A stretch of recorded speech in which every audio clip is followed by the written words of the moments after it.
the front doors of Belgium and Sander, right? I can get rid of that other piece of crap. Thank you. Oh my God. Oh my gosh. Thank you. Your boys did this. Shut your mouth. Two boys. Oh, Your they're two amazing. Thank you, Stephen Trey. What? James said, Steven said he wants to see this. Why now you gotta open up the garage door? Yes.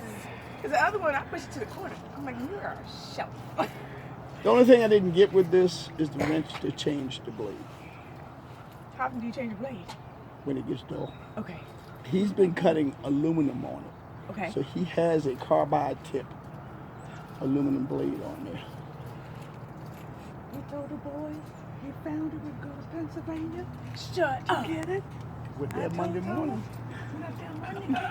Went up there Monday morning to Lancaster, Pennsylvania, and came back. That's what I'm trying to get about. Let's open this garage door.